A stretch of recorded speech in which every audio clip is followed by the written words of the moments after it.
Hello, Douglas County. I'm Ann Jones-Guider, District 4 Commissioner. And today on District Dialogue, we're going to be blessed with talking to someone, a representative from the Sheriff's Office. We're all interested in what's going on in Douglas County as far as security, safety, things like that. So we've got Tarvarreus Pounds with us, who is the Lieutenant Colonel for the Sheriff's Office. Now, I'm going to fill in the public with little details about you and your career here in Douglas County. You did grow up in Villa Rica on the Douglas County side of Villa Rica. No, actually, it was the Carroll County side. On the Carroll County side? It was the Carroll County side, but I have recently moved, almost 2 years ago, to the Douglas County side. Okay, so you live here in Douglas County? I do, yes, ma'am. In the Villa Rica area. Yes. He's married. He's the father of 2 sons, one of which is serving in the Navy, and the other one's in senior in... He'll be a freshman this year. He'll be a freshman, yes, in high school, okay. Now, Lieutenant Colonel Pounds, you went to work for the Sheriff's Office in 2003. That's correct. And you start at the bottom. Yes, and ma'am, you moved yourself up to be the Lieutenant Colonel. Now, the Lieutenant Colonel is over the 3 divisions of the Sheriff's Office, and you're way up on the top. Now, not quite the top. Not quite on the top, but I supervise 3 majors who are responsible for the 10 divisions that we do have. Okay. Yes, ma'am. So, Lieutenant Colonel Pounds, how many employees does the Sheriff's Office have? We have 340 employees. Right now we have 40 vacancies. Now, we just lost 2 people, one today and one earlier this week, to higher paying jobs. So we're down at least 11% right now. Well, while we're on the recruiting part, tell us a little bit how you're reaching out. Are you picking up deputies maybe from surrounding counties that do not like what's going on in their counties, and they're seeking employment in the, the sheriff's departments and everything? They like their job, but they don't maybe like some of the atmosphere that they're working in other counties. Right. So yes, ma'am, we're trying to, we're going to job fairs, we're on social media, we're on the radio, we're doing advertising, we're on Facebook, Instagram, just trying to get people to come in. And yes, you're correct, we're trying to lure people from other agencies, but we have to make an attractive offer. We have to make them an offer that they can't refuse. You know, and in order to do that, we got to get some more resources, and we got to get some more things that is available for them. Well, one thing that Douglas County does have is a very good retirement system. Mm-hmm. Of course, younger people, they're not so interested in retirement. That's correct. They're more interested in the upfront money. Yes, ma'am. And we see that across the field with all employment. It's not just the Sheriff's Office or crime prevention departments. But on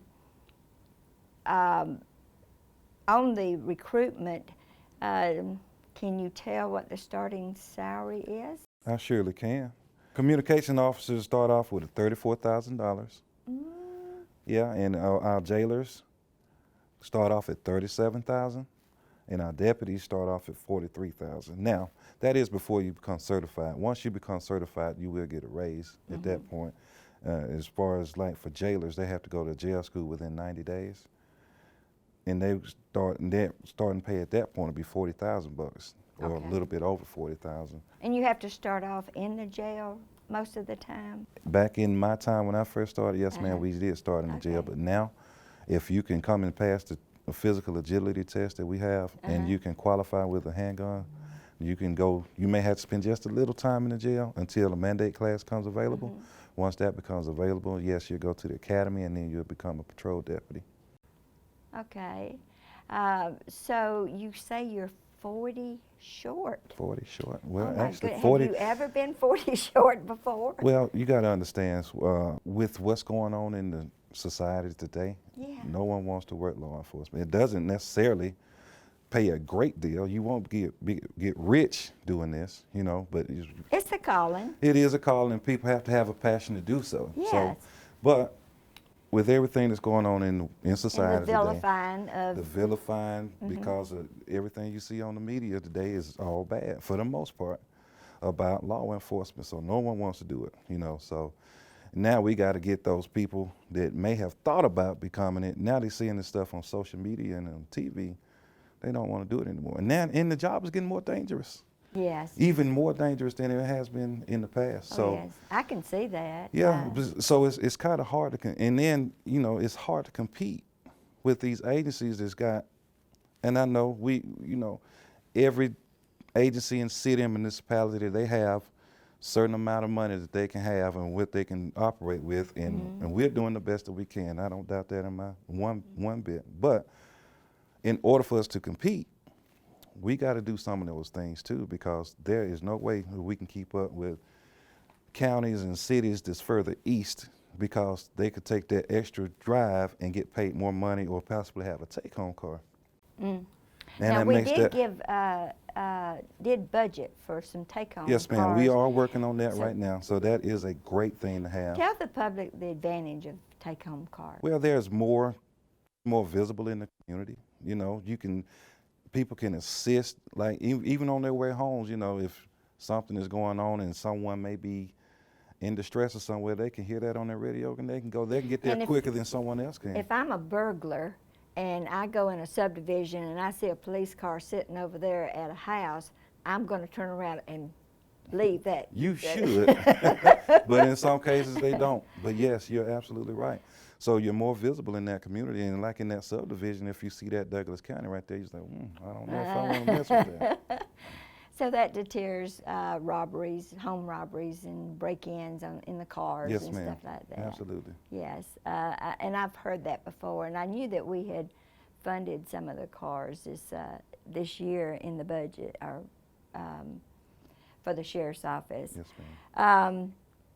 Let's talk about different kinds of crime. What kind of crime is prevalent here in Douglas County?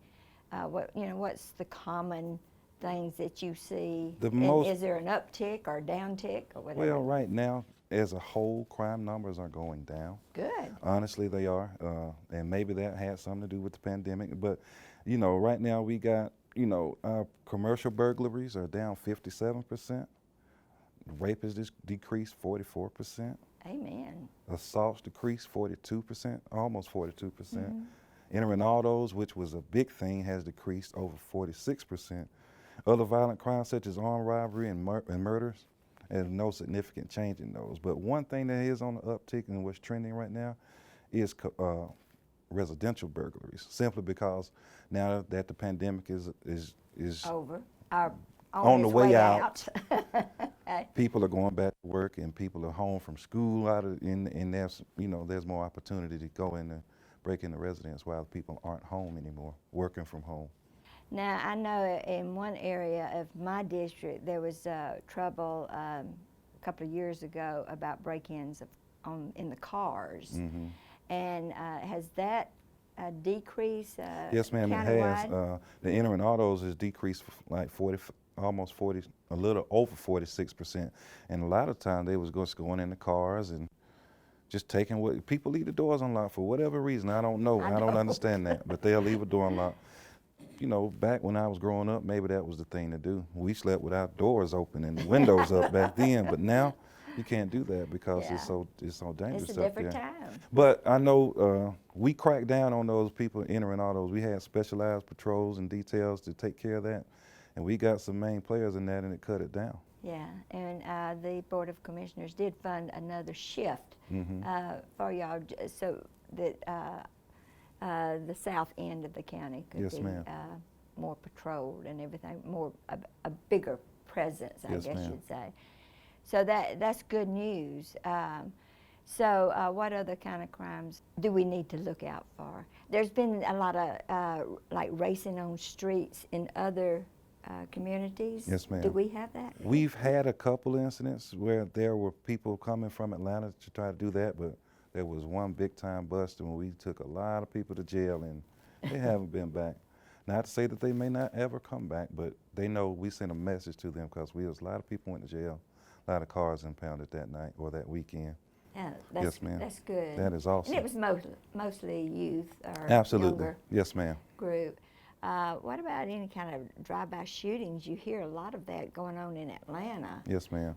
Do we have, in fact, somebody in my family was shot at Wow. on Thornton Road, yeah. Really? And it was road rage. Mm-hmm. Road rage. But how You much I've of been that do we have? not a great deal. Like just over the last couple of weeks, you're hearing people getting shot at 285 and all in the greater Atlanta area, but we don't have it as much. Yes, it does happen here from time to time, but it's not very prevalent like it is over in Atlanta. Well, what about gangs? Gangs, yes, we got gangs. We got gangs in the jail. We got gangs everywhere. And they may not be your traditional blood or Crips, but they're different gangs, and everybody's Territorial yes, type ma'am. thing. Yes, ma'am. And yes, it's rough, but it's not, again, it's not so bad that we can't handle it, but because we really crack down on those too. We on the gangs, so we try our best just to make sure we keep all of that out of Douglas County. I think if you can recall the sheriff's commercial he made a year or two ago, then we was talking about how the gangbangers are we're not going to put up with it in Douglas County, and we, for the most part, we haven't. That's great. And you say they're in the jails too? Oh, absolutely. Yeah. Jails, the prison system, they're everywhere. Yeah. Schools, they're everywhere. Yeah. Oh my goodness. Yes, ma'am. What about drugs?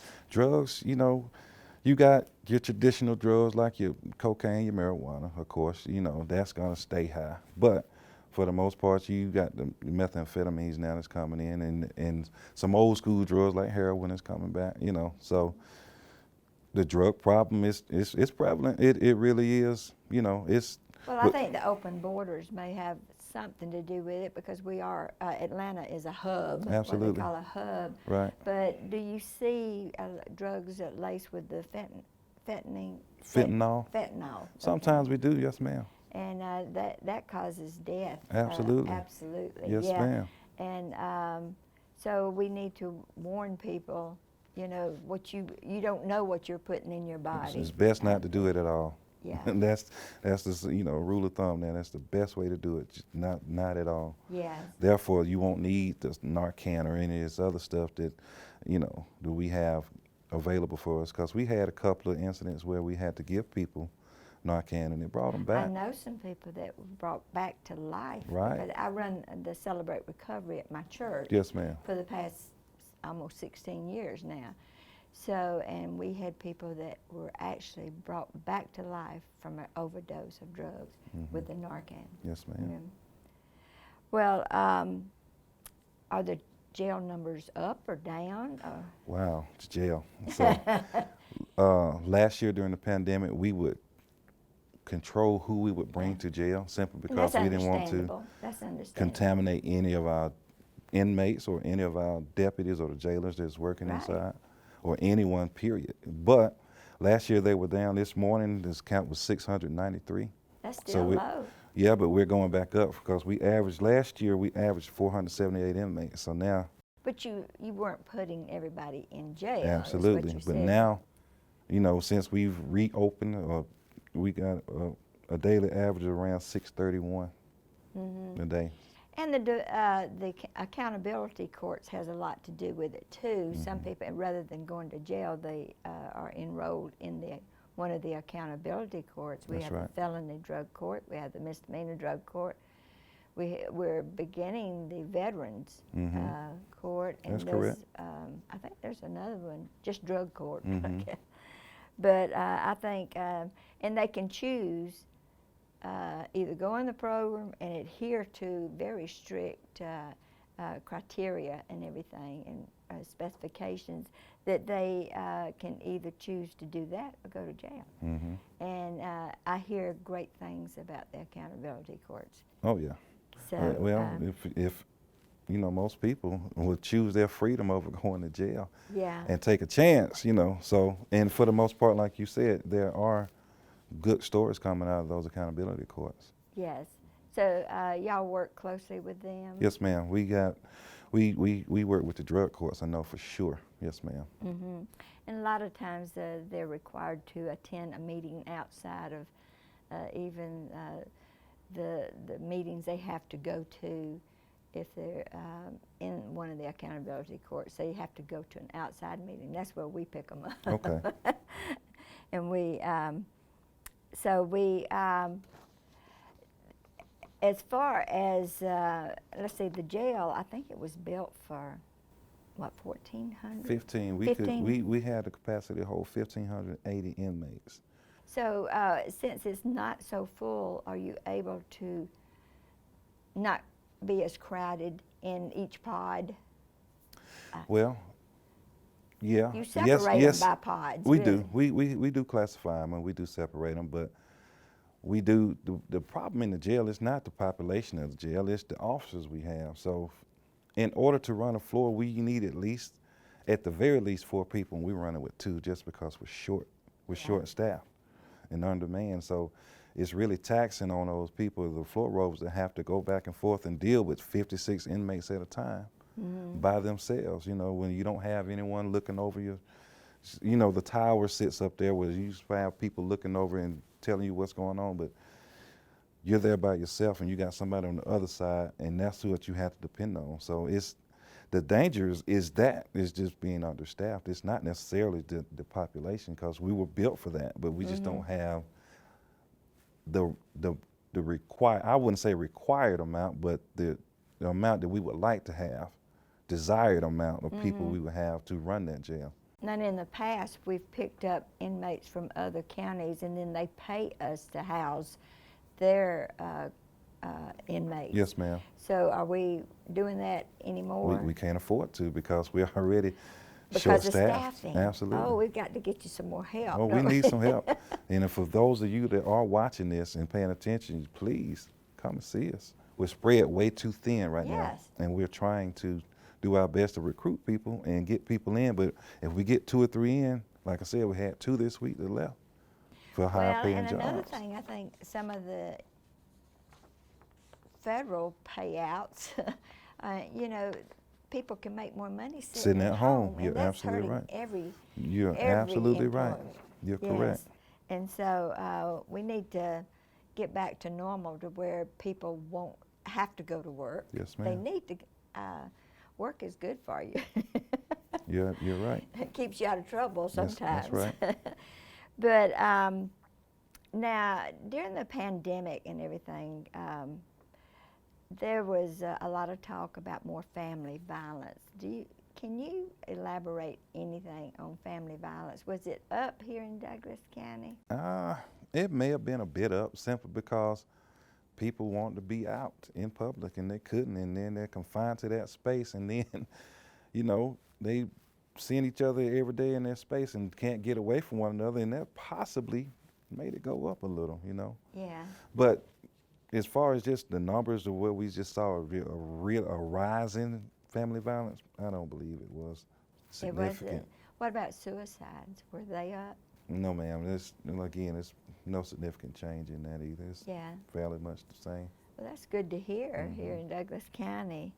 So, what are some of the programs that the Sheriff's Office are involved in to reach out into the community and to change this perception that all cops are bad and everything? Okay, that's been vilified on social media and some of the other media. Well, one of the first things the sheriff did when he first came into office was making a SCOPE unit, and that is the Sheriff's Community Outreach Program and Education. So, you know, he wants to go out in the community and be a friend to the community, as opposed to being, like you said, vilified. So what this unit does is they go out to the schools. We got a big sound truck, I think it's 40 feet long, and got, oh my goodness, I couldn't tell you how many speakers on it. And the ice cream truck, too. Ice cream truck. The ice cream truck will go around to different communities in Douglas County and just give out free ice cream. Matter of fact, I was in an event the other day And we was coming up and they said, well, how much for the ice cream? Well, it's free. We're giving it to you. We just want to give back to the community. You don't want the first time or first encounter for a young child to be is when dad or mom are getting snatched up and going to jail. We want to be a friend to the community. Therefore, we try to get out as much as we can. And you go into schools and talk to the students directly? No, well, sometimes we do. And we did this one time. We went and like gave ice cream to them. And they want us. They love the K9s. All the kids love the K9s. So yeah, we'll go out there and we'll talk to the kids sometimes. Yes, ma'am. But for the most part, we'll like go to a field day and give out ice cream the whole day. And that's for adults as well. If they want to come and get ice cream, that's fine too. You know, we'll give it to them. But and the sound truck is pretty much they've been booked probably up until sometime in the fall. The sound truck and the ice cream truck. And the sound truck does what now? Plays music.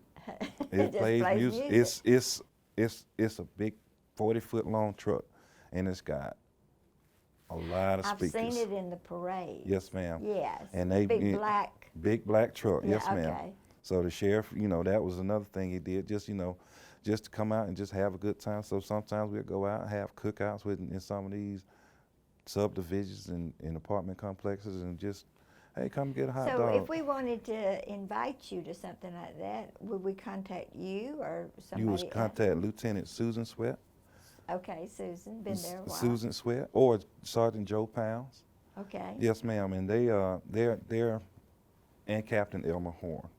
So they'll set up those events. Yes, ma'am. Okay. Mm-hmm. I'll keep that in mind because we've got a big event coming up. Gun safety. Mm-hmm. Now, I've been through the sheriff's gun safety program. Yes, ma'am. But I haven't touched the gun in 3 years, so now I'm scared of it again. I understand. So do you still do that? Well, as more and more people get vaccinated and we start opening up to even more, we will come back with, that's another thing that we do with our community, is offer the gun classes, or we do ride-alongs for people that want to see, and even the CLEAR was a great tool for people to come and see exactly what we do, and therefore it may change their perception of why we do what we do sometimes. You know, if you're put in that same situation, if you always ask the question why, you Monday morning quarterbacking this thing, but now you can actually see why we do some of the things we do. But we will be opening up the handgun clinics again as soon as we, you know, it's safer to do so. Mm-hmm. And we'll be doing the CLEAR and even like the Explorers program for the kids coming out of high school that may want to do this from 18 all the way up. We'll have that. Mm. Yes, ma'am. Good.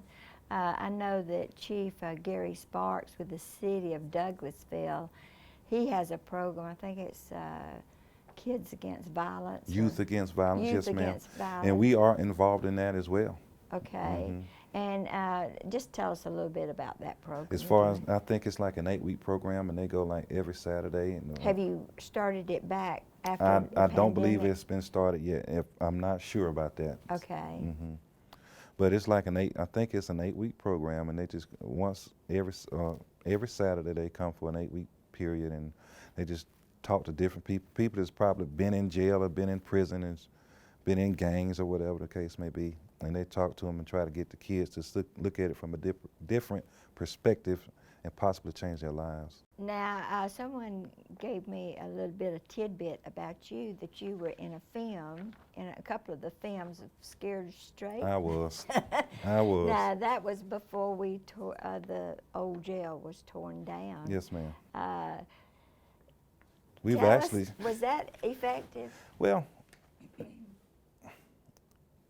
yes and no, and the reason I say that, yes, we could actually scare them, some of them, and they were really, really afraid and thinking that their parents were never coming back to see them or get them or whatever. Yeah. But they, for the most part, they knew at 4 o'clock, the parents go pick them up and everything's gonna be fine, and they go right back to doing whatever it is that got them there to begin with. Now, we tried to reach all those kids, and some kids we did reach. Some of them actually turned it around. Some of them actually turned around and came back and were actually incarcerated with us on a couple of occasions. Sad. Yes, ma'am.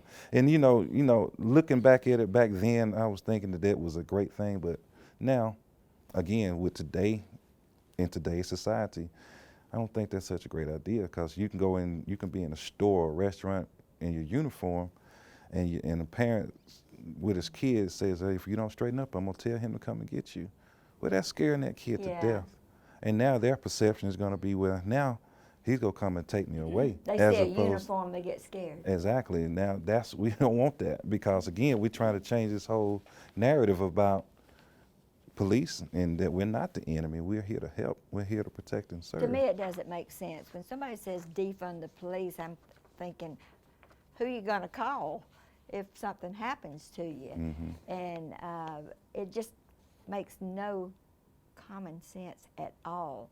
If you don't have law and order, you don't have chaos. a community, and you don't have a state or a nation even. That's correct. So you won't ever hear it come out of my mouth. Well, thank you. I We assure appreciate the you. support. But are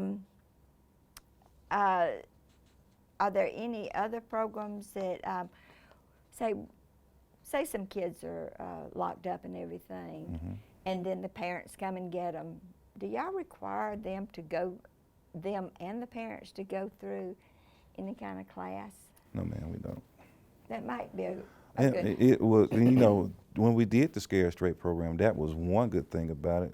We would take the kids, and someone else would take and teach the parents, or give them some parenting skills or some tips that may even help them, you know, to get along with their children or whatever, or be the disciplinarian that they need to be. Not necessarily saying beat them, but, you know, be stern and be a parent and not let your kids walk over you, because a lot of the problem was the kids just talk to their parents any kind of way, do what they want to do, and there was no repercussions for that, you know. So I think too many parents try to be their friend that is exactly rather than right. their parent. And goodness, I raised two boys, and I can tell you there was problems, but I was a single mom a lot of the time. And I did the best I knew how, but I have a great relationship with both of my boys now, and they've turned into good men. Yes, ma'am. So it came back, like the Bible says, to raise a child. And he would go, and he won't depart. You're Yes. absolutely right. Mm-hmm. But how can our community help, like maybe subdivisions, HOAs or something like that?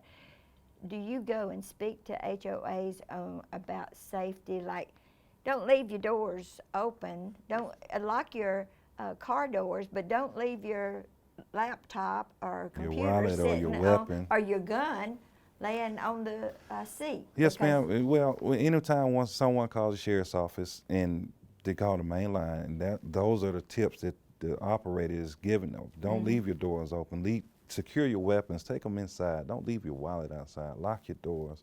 So yes, ma'am, we do go out to the communities, and we do tell them that too, you know. But you can only tell somebody so many times, and then the next thing you know, they're giving you a call because something is missing, or something has been vandalized, or something is broken.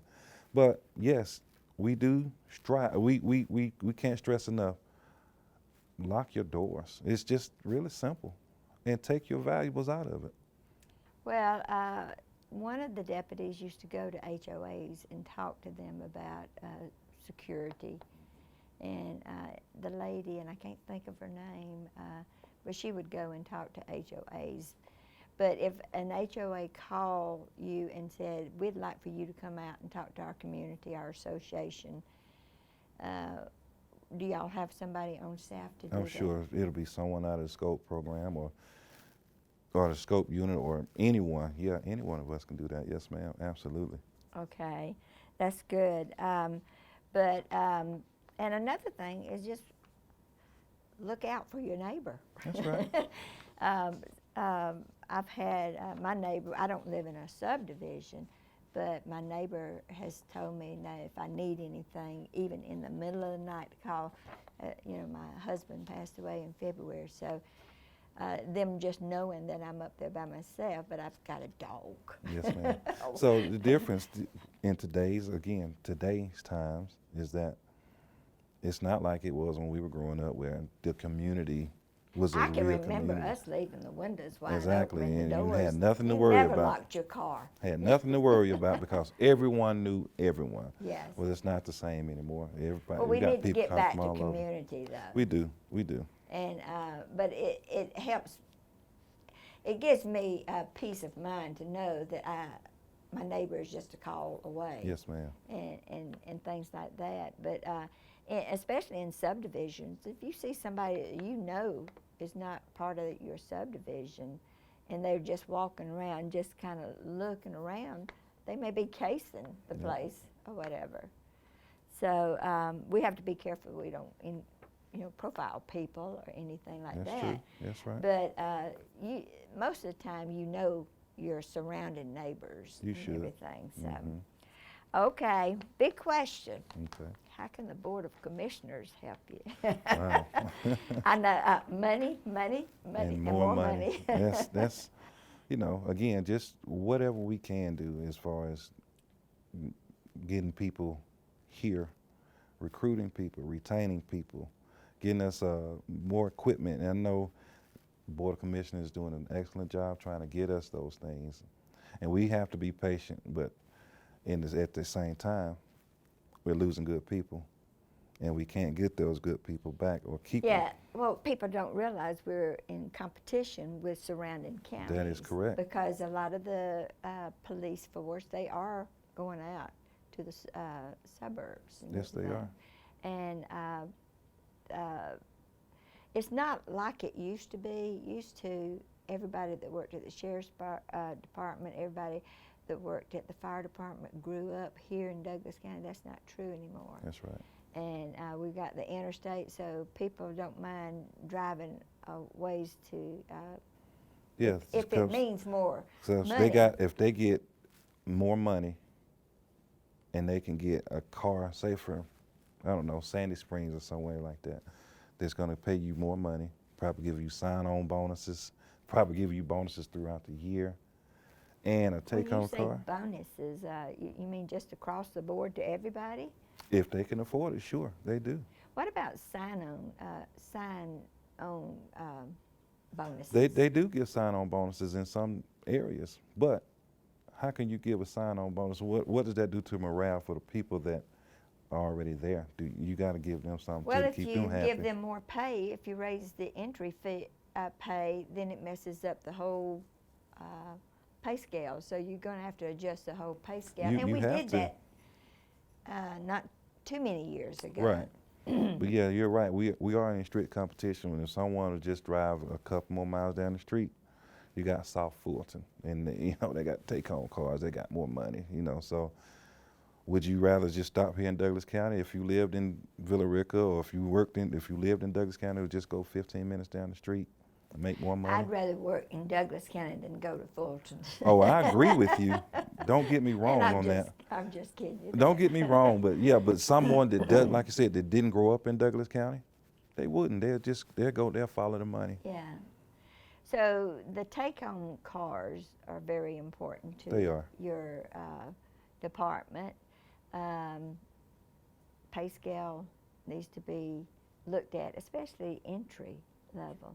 How much of a spread do we have with surrounding counties as far as I know in some jailers in Cobb County are making what some of our sergeants are making starting off.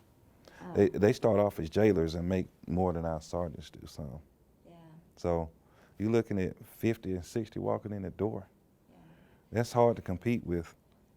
Well, the pandemic threw us all for a loop as far as funds were concerned and everything, but a lot of money is coming down from the federal government, but they're very strict whether they've got restrictions on what you can use them for. Mm-hmm. But especially this last one, this American Rescue Fund. So we need to just be looking at different ways that we can help you, because 40 short is unacceptable in my mind. And it's only getting worse. Like right now, we got people. And you have the ones that are retiring because they have to.